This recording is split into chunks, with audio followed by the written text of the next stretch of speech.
23rd degree chief of the Tabernacle. Among most of the ancient nations there was, in addition to their public worship, a private one styled the mysteries, to which those only were admitted who had been prepared by certain ceremonies called initiations. The most widely disseminated of the ancient worships were those of Isis, Orpheus, Dionysus, Ceres and Matthias.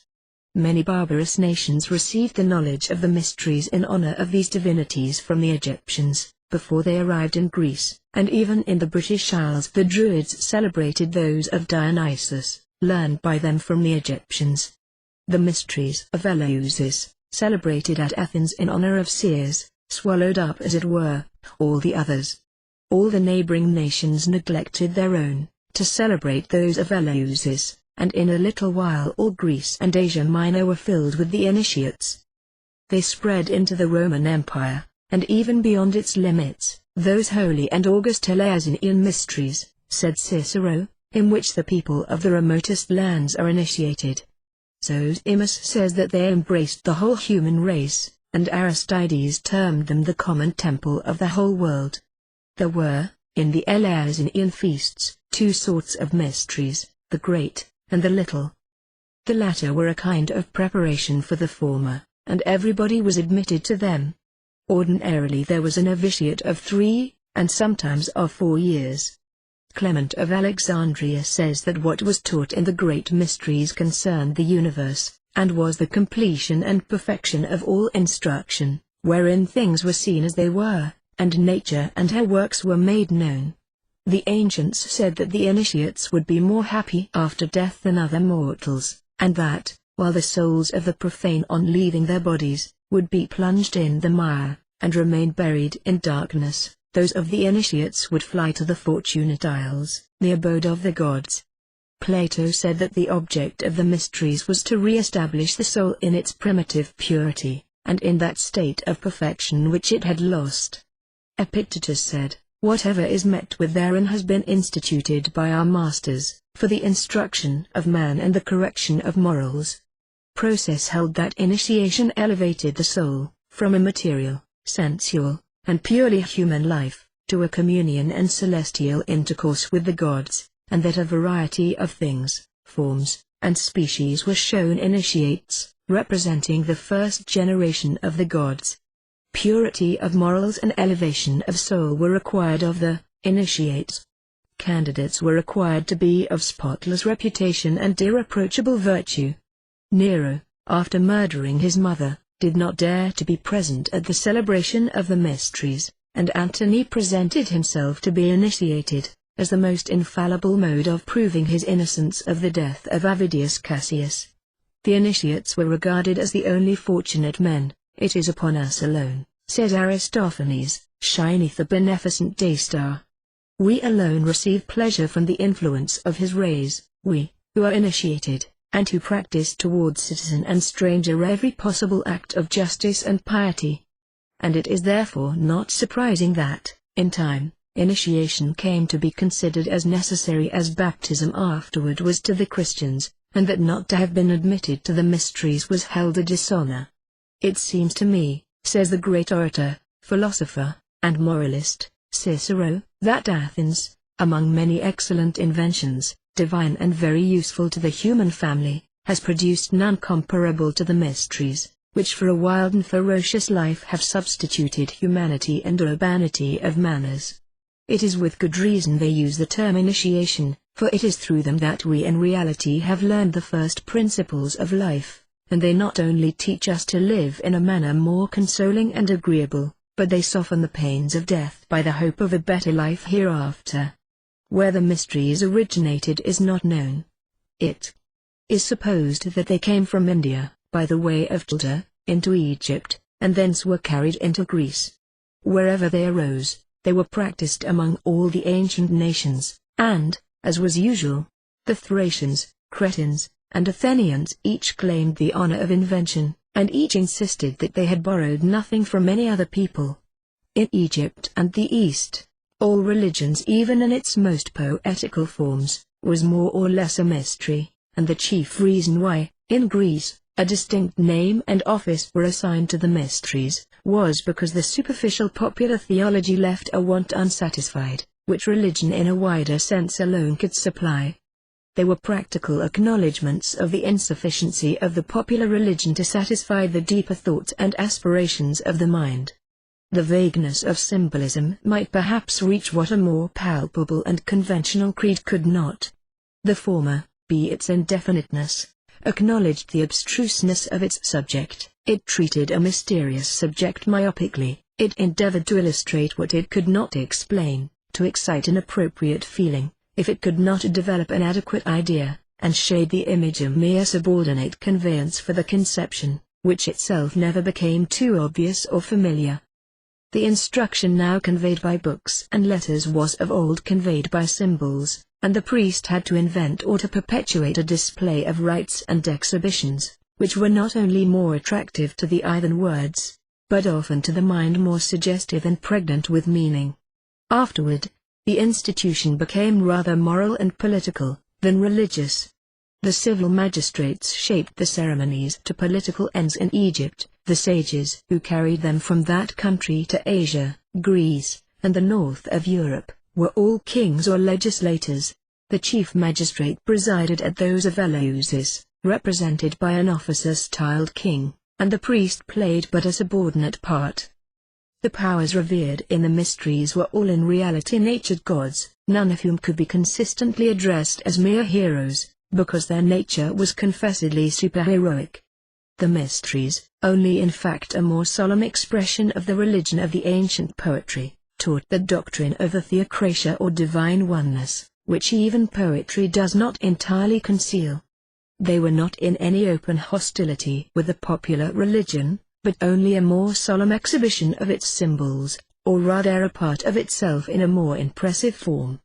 The essence of all mysteries, as of all polytheism, consists in this, that the conception of an inapproachable being, single, eternal, and unchanging, and that of a God of nature, whose manifold power is immediately revealed to the senses in the incessant round of movement, life, and death, fell asunder in the treatment, and were separately symbolized. They offered a perpetual problem to excite curiosity, and contributed to satisfy the all-pervading religious sentiment, which if it obtain no nourishment among the scruple and intelligible, finds compensating excitement in a reverential contemplation of the obscure. Nature is as free from dogmatism as from tyranny, and the earliest instructors of mankind not only adopted her lessons, but as far as possible adhered to her method of imparting them. They attempted to reach the understanding through the eye, and the greater part of all religious teaching was conveyed through this ancient and most impressive mode of exhibition or demonstration. The mysteries were a sacred drama, exhibiting some legend significant of nature's change, of the visible universe in which the divinity is revealed, and whose import was in many respects as open to the pagan as to the Christian. Beyond the current traditions or sacred recitals of the temple, few explanations were given to the spectators, who were left, as in the school of nature, to make inferences for themselves. The method of indirect suggestion, by allegory or symbol, is a more efficacious instrument of instruction than plain didactic language, since we are habitually indifferent to that which is acquired without effort. The initiated are few, though many bear the thesis. And it would have been impossible to provide a lesson suited to every degree of cultivation and capacity, unless it were one framed after nature's example, or rather a representation of nature herself, employing her universal symbolism instead of technicalities of language, inviting endless research, yet rewarding the humblest inquirer, and disclosing its secrets to everyone in proportion to his preparatory training and power to comprehend them. Even if destitute of any formal or official enunciation of those important truths, which even in a cultivated age it was often found inexpedient to assert except under a veil of allegory, and which moreover lose their dignity and value in proportion as they are learned mechanically as dogmas, the shows of the mysteries certainly contained suggestions if not lessons, which in the opinion not of one competent witness only, but if many, were adapted to elevate the character of the spectators, enabling them to augur something of the purposes of existence, as well as of the means of employing it, to live better and to die happier. Unlike the religion of books or creeds, these mystic shows performances were not the reading of the lecture, but the opening of a problem, implying neither exemption from research, nor hostility to philosophy, for, on the contrary, philosophy is the great mystagogue or arch-expounder of symbolism, though the interpretations by the Grecian philosophy of the old myths and symbols were in many instances as ill-founded, as in others they are correct. No better means could be devised to rouse a dormant intellect than those impressive exhibitions, which addressed it through the imagination, which, instead of condemning it to a prescribed routine of creed, invited it to seek, compare, and judge. The alteration from symbol to dogma is as fatal to beauty of expression, as that from faith to dogma is to truth and wholesomeness of thought. The first philosophy often reverted to the natural mode of teaching, and Socrates, in particular, is said to have eschewed dogmas, endeavoring, like the mysteries, rather to awaken and develop in the minds of his hearers the ideas with which they were already endowed or pregnant, than to fill them with ready-made adventitious opinions. So Masonry still follows the ancient manner of teaching.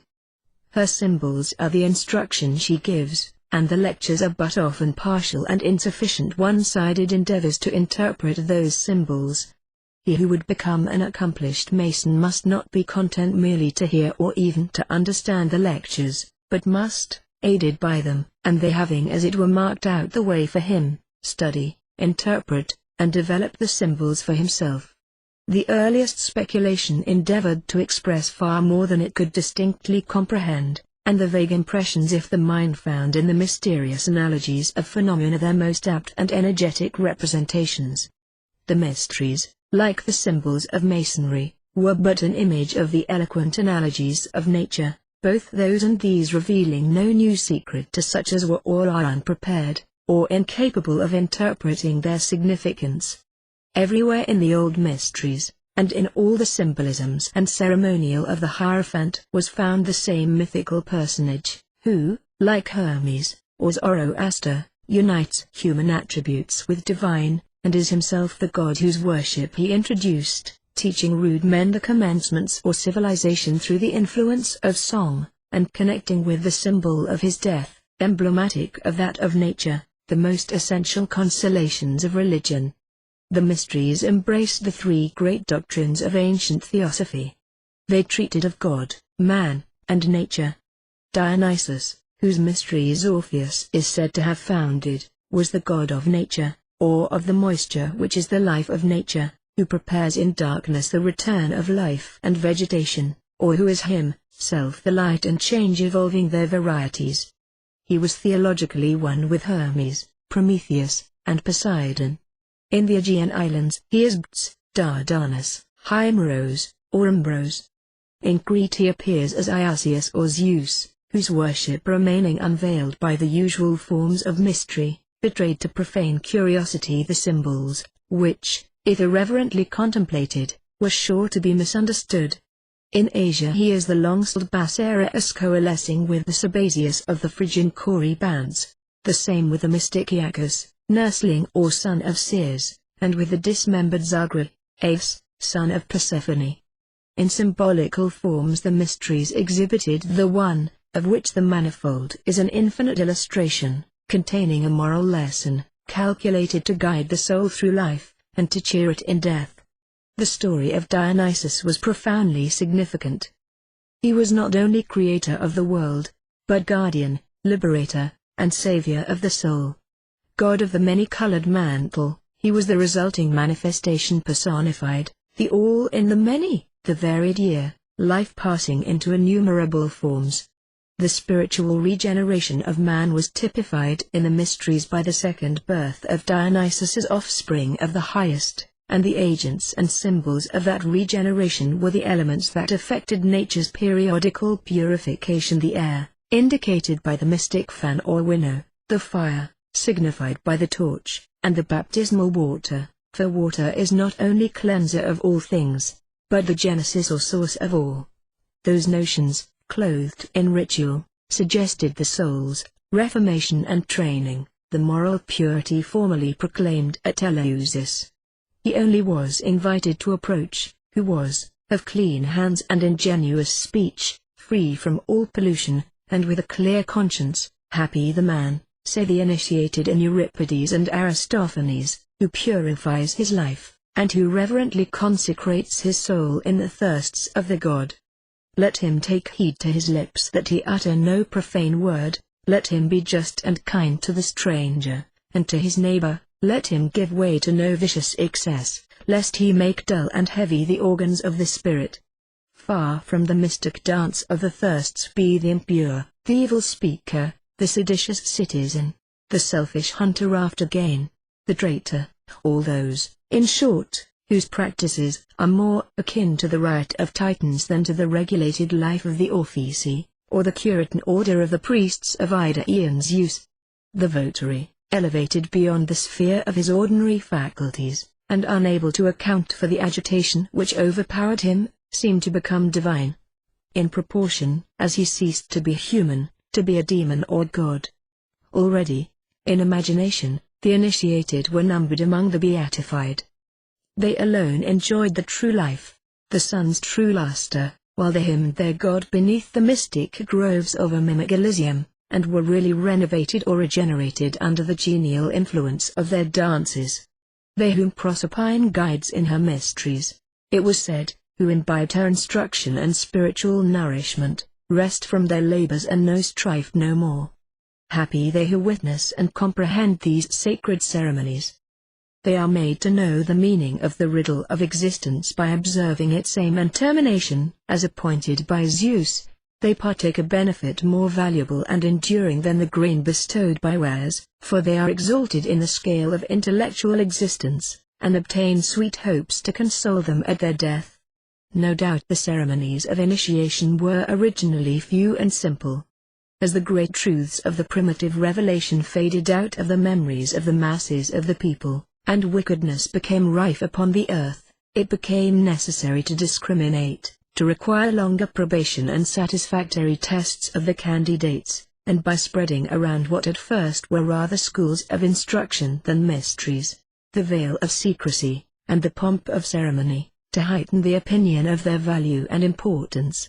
Whatever pictures later and especially Christian writers may draw of the mysteries, they must, not only originally, but for many ages, have continued pure, and the doctrines of natural religion and morals there taught, have been of the highest importance, because both the most virtuous as well as the most learned and philosophic of the ancients speak of them in the loftiest terms.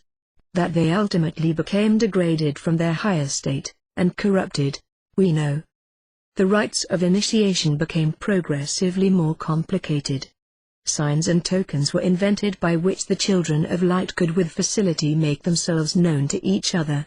Different degrees were invented, as the number of initiates enlarged, in order that there might be in the inner apartment of the temple a favored few, to whom alone the more valuable secrets were entrusted, and who could wield effectually the influence and power of the order.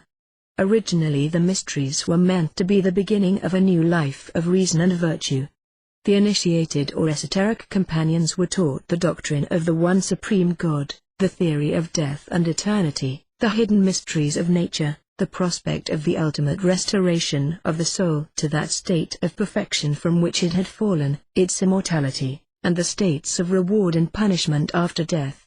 The uninitiated were deemed profane, unworthy of public employment or private confidence, sometimes prescribed as atheists, and certain of everlasting punishment beyond the grave. All persons were initiated into the lesser mysteries, but few attained the greater, in which the true spirit of them, and most of their secret doctrines were hidden. The veil of secrecy was impenetrable, sealed by oaths and penalties the most tremendous and appalling. It was by initiation only that a knowledge of the hieroglyphics could be obtained, with which the walls, columns, and ceilings of the temples were decorated, and which, believed to have been communicated to the priests by revelation from the celestial deities, the youth of all ranks were laudably ambitious of deciphering. The ceremonies were performed at dead of night, generally in apartments underground, but sometimes in the center of a vast pyramid, with every appliance that could alarm and excite the candidate. Innumerable ceremonies, wild and romantic, dreadful and appalling, had by degrees been added to the few expressive symbols of primitive observances, under which there were instances in which the terrified aspirant actually expired with fear. The pyramids were probably used for the purposes of initiation, as were caverns, pagodas, and labyrinths, for the ceremonies required many apartments and cells, long passages and wells. In Egypt a principal place for the mysteries was the island of Philae on the Nile, where a magnificent temple of Osiris stood, and his relics were said to be preserved. With their natural proclivities, the priesthood, that select and exclusive class, in Egypt, India, Phoenicia, Judea and Greece, as well as in Britain and Rome, and wherever else the mysteries were known, made use of them to build wider and higher the fabric of their own power. The purity of no religion continues long. Rank and dignities succeed to the primitive simplicity. Unprincipled, vain, insolent, corrupt, and venal men put on God's livery to serve the devil with awe, and luxury, vice, intolerance, and pride depose frugality, virtue, gentleness, and humility, and change the altar where they should be servants, to a throne on which they reign. But the kings, philosophers, and statesmen, the wise and great and good who were admitted to the mysteries, long postponed their ultimate self-destruction, and restrained the natural tendencies of the priesthood. And accordingly Zosimus thought that the neglect of the mysteries after Diocletian abdicated, was the chief cause of the decline of the Roman Empire, and in the year 364, the proconsul of Greece would not close the mysteries, notwithstanding a law of the Emperor Valentinian, lest the people should be driven to desperation, if prevented from performing them, upon which, as they believed, the welfare of mankind wholly depended. They were practiced in Athens until the 8th century, in Greece and Rome for several centuries after Christ, and in Wales and Scotland down to the 12th century. The inhabitants of India originally practiced the patriarchal religion. Even the later worship of Vishnu was cheerful and social, accompanied with the festive song, the sprightly dance, and the resounding cymbal, with libations of milk and honey, garlands, and perfumes from aromatic woods and gums. That perhaps the mysteries commenced, and in them, under allegories, were taught the primitive truths. We cannot, within the limits of this lecture, detail the ceremonies of initiation, and shall use general language, except where something from those old mysteries still remains in Masonry. The initiate was invested with a cord of 3 threads, so twined as to make 3 times 3, and called Zena. Hence comes our cable tow. It was an emblem of their triune deity, the remembrance of whom we also preserve in the 3 chief officers of our lodges, presiding in the 3 quarters of that universe which our lodges represent, in our 3 greater and 3 lesser lights, our 3 movable and 3 immovable jewels, and the 3 pillars that support our lodges.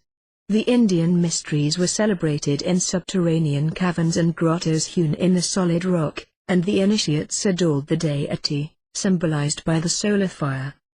The candidate, long wandering in darkness, truly wanted light, and the worship taught him was the worship of God, the source of light. The vast temple of elephants, perhaps the oldest in the world, hewn out of the rock, and 135 feet square, was used for initiations, as were the still vaster caverns of Selset, with their 300 apartments. The periods of initiation were regulated by the increase and decrease of the moon. The mysteries were divided into 4 steps or degrees.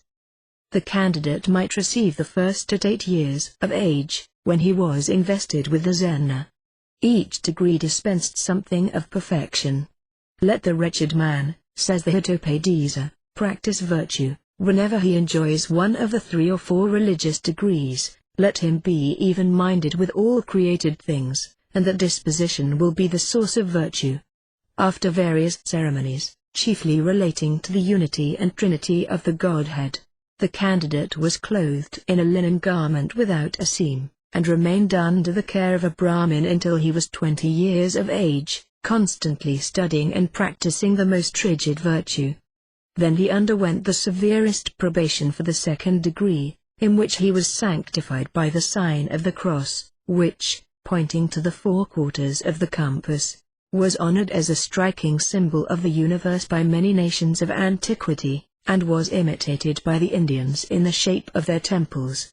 Then he was admitted to the holy cavern, blazing with light, where, in costly robes, sat, in the east, west, and south, the 3 chief hierophants, representing the Indian Triune deity. The ceremonies there commenced with an anthem to the great God of nature, and then followed this apostrophe: O mighty primal creator, eternal God of gods, the world's mansion. Thou art the incorruptible being, distinct from all things transient. Thou art before all gods, the ancient absolute existence, and the supreme supporter of the universe. Thou art the supreme mansion, and by thee, O infinite form, the universe was spread abroad. The candidate, thus taught the first great primitive truth, was called upon to make a formal declaration, that he would be tractable and obedient to his superiors, that he would keep his body pure, govern his tongue, and observe a passive obedience in receiving the doctrines and traditions of the order, and the firmest secrecy in maintaining inviolable its hidden and abstruse mysteries. Then he was sprinkled with water, whence our baptism. Certain words, now unknown, were whispered in his ear, and he was divested of his shoes, and made to go 3 times around the cavern.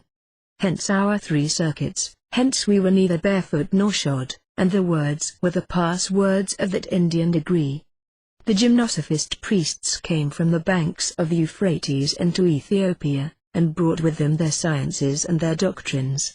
Their principal college was at Meroe, and their mysteries were celebrated in the temple of Mun, renowned for his oracle. Ethiopia was then a powerful state, which preceded Egypt in civilization, and had a theocratic government. Above the king was the priest, who could put him to death in the name of the deity. Egypt was then composed of the Thebaid only. Middle Egypt and the Delta were a gulf of the Mediterranean. The Nile by degrees formed an immense marsh, which, afterward drained by the labor of man, formed Lower Egypt, and was for many centuries governed by the Ethiopian sacerdotal caste, of Arabic origin, afterward displaced by a dynasty of warriors. The magnificent ruins of Axiom, with its obelisks and hieroglyphics, temples, vast tombs and pyramids, around ancient Meroe, are far older than the pyramids near Memphis. The priests, taught by Hermes, embodied in books the occult and hermetic sciences, with their own discoveries and the revelations of the Sibyls. They studied particularly the most abstract sciences, discovered the famous geometrical theorems which Pythagoras afterward learned from them, calculated eclipses, and regulated, 19 centuries before Caesar, the Julian year. They descended to practical investigations as to the necessities of life, and made known their discoveries to the people. They cultivated the fine arts, and inspired the people with that enthusiasm which produced the avenues of Thebes, the labyrinth, the temples of Karnak, Dendra, Edfu, and Philly, the monolithic obelisks, and the great Lake Moeris, the fertilizer of the country. The wisdom of the Egyptian initiates, the high sciences and lofty morality which they taught, and their immense knowledge, excited the emulation of the most eminent men, whatever their rank and fortune, and led them, despite the complicated and terrible trials to be undergone, to seek admission into the mysteries of Osiris and Isis.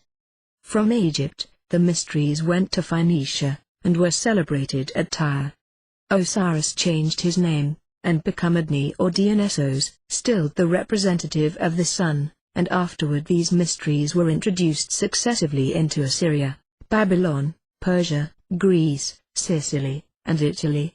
In Greece and Sicily, Osiris took the name of Bacchus, and Isis that of Ceres, Cybele, Rhea and Venus. Baha'u'llah says, Enoch was the first who invented books and different sorts of writing. The ancient Greeks declare that Enoch is the same as Mercury Trismegistus, Hermes, and that he taught the sons of men the art of building cities, and enacted some admirable laws. He discovered the knowledge of the zodiac, and the course of the planets, and he pointed out to the sons of men, that they should worship God, that they should fast, that they should pray, that they should give alms, votive offerings, and tenths. He reprobated abominable foods and drunkenness, and appointed festivals for sacrifices to the sun, at each of the zodiacal signs. Manetho extracted his history from certain pillars which he discovered in Egypt, whereon inscriptions had been made by Thoth, or the first Mercury, or Hermes, in the sacred letters and dialect, but which were after the flood translated from that dialect into the Greek tongue, and laid up in the private recesses of the Egyptian temples. These pillars were found in subterranean caverns, near Thebes and beyond the Nile, not far from the sounding statue of Memnon, at a place called syringes, which are described to be certain winding apartments underground, made, it is said, by those who were skilled in ancient rites, before seeing the coming of the deluge, and fearing lest memory of their ceremonies should be obliterated, built and contrived vaults, dug with vast labor, in several places.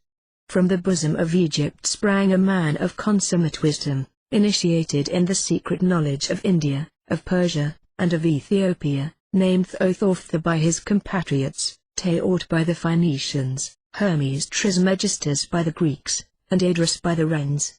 Nature seemed to have chosen him for her favorite, and to have lavished on him all the qualities necessary to enable him to study her and to know her thoroughly. The deity had, so to say, infused into him the sciences and the arts, in order that he might instruct the whole world. He invented many things necessary for the uses of life, and gave them suitable names. He taught men how to write down their thoughts and arrange their speech. He instituted the ceremonies to be observed in the worship of each of the gods. He observed the course of the stars. He invented music, the different bodily exercises, arithmetic, medicine, the art of working in metals, the lyre with 3 strings. He regulated the 3 tones of the voice, the sharp, taken from autumn, the grave from winter, and the middle from spring, there being then but 3 seasons. It was he who taught the Greeks the mode of interpreting terms and things, whence they gave him the name of Hermes, which signifies interpreter. In Egypt he instituted hieroglyphics. He selected a certain number of persons whom he judged fitted to be the depositaries of his secrets, of such only as were capable of attaining the throne and the first offices in the mysteries. He united them in a body, created them priests of the living God, instructed them in the sciences and arts, and explained to them the symbols by which they were veiled. Egypt, 1,500 years before the time of Moses, revered in the mysteries one supreme God, called the only uncreated. Under him it paid homage to 7 principal deities. It is to Hermes, who lived at that period, that we must distribute the concealment or veiling, velation, of the Indian worship, which Moses unveiled or revealed, changing nothing of to be laws of Hermes, except the plurality of his mystic gods. The Egyptian priests related that Hermes, dying, said, "Hitherto I have lived in exile from my true country, now I return thither. Do not weep for me, I return to that celestial country whither each goes in his turn, there is God. This life is but a death." This is precisely the creed of the old Buddhists of Simonines, who believed that from time to time God sent Buddhas on earth, to reform men, to wean them from their vices, and lead them back into the paths of virtue. Among the sciences taught by Hermes, there were secrets which he communicated to the initiates only upon condition that they should bind themselves, by a terrible oath, never to divulge them, except to those who, after long trial, should be found worthy to succeed them. The kings even prohibited the revelation of them on pain of death. This secret was styled the sacerdotal art, and included alchemy, astrology, magnum cum magic, the science of spirits, etc. He gave them the key to the hieroglyphics of all these secret sciences, which were regarded as sacred, and kept concealed in the roost secret places of the temple.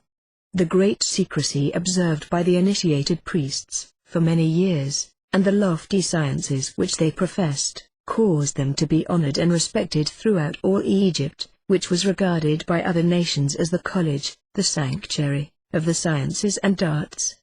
The mystery which surrounded them strongly excited curiosity. Orpheus metamorphosed himself, so to say, into an Egyptian. He was initiated into theology and physics, and he so completely made the ideas and seasonings of his teachers his own, that his hymns rather bespeak an Egyptian priest than a Grecian poet, and he was the first who carried into Greece the Egyptian fables. Pythagoras, ever thirsty for learning, consented even to be circumcised, in order to become one of the initiates, and the occult sciences were revealed to him in the innermost part of the sanctuary. The initiates in the particular science, having been instructed by fables, enigmas, allegories, and hieroglyphics, wrote mysteriously whenever in their works they touched the subject of the mysteries, and continued to conceal science under a veil of fictions. When the destruction by Cambyses of many cities, and the ruin of nearly all Egypt, in the year 528 before our era, dispersed most of the priests into Greece and elsewhere, they bore with them their sciences, which they continued to teach enigmatically, that is to say, ever enveloped in the obscurities of fables and hieroglyphics, to the end that the vulgar heard, seeing, might see nothing, and hearing, might comprehend nothing. All the writers drew from this source, but these mysteries, concealed under so many unexplained envelopes, ended in giving birth to a swarm of absurdities, which, from Greece, spread over the whole earth. In the Grecian mysteries, as established by Pythagoras, there were 3 degrees. A preparation of 5 years' abstinence and silence was required. If the candidate was found to be passionate or intemperate, contentious, or ambitious of worldly honors and distinctions, he was rejected. In his lectures, Pythagoras taught the mathematics, as a medium whereby to prove the existence of God from observation, and by means of reason, grammar, rhetoric, and logic, to cultivate and improve that reason. Arithmetic, because he conceived that the ultimate benefit of man consisted in the science of numbers, and geometry, music, and astronomy, because he conceived that man is indebted to them for a knowledge of what is really good and useful. He taught the true method of obtaining a knowledge of the divine laws, of purifying the soul from its imperfections, of searching for truth, and of practicing virtue, thus imitating the perfections of God. He thought his system vain, if it did not contribute to expel vice and introduce virtue into the mind. He taught that the 2 most excellent things were, to speak the truth, and to render benefits to one another. Particularly he inculcated silence, temperance, fortitude, prudence, and justice. He taught the immortality of the soul, the omnipotence of God, and the necessity of personal holiness to qualify a man for admission into the society of the gods. Thus we owe the particular mode of instruction in the degree of fellowcraft to Pythagoras, and that degree is but an imperfect reproduction of his lectures. From him, too, we have many of our explanations of the symbols. He arranged his assemblies due east and west, because he held that motion began in the east and proceeded to the west. Our lodges are said to be due east and west, because the master represents the rising sun, and of course must be in the east.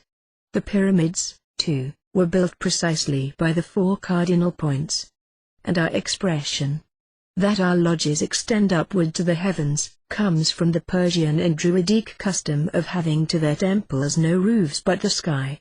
Plato developed and spiritualized the philosophy of Pythagoras. Even Eusebius the Christian admits that he reached to the vestibule of truth, and stood upon its threshold.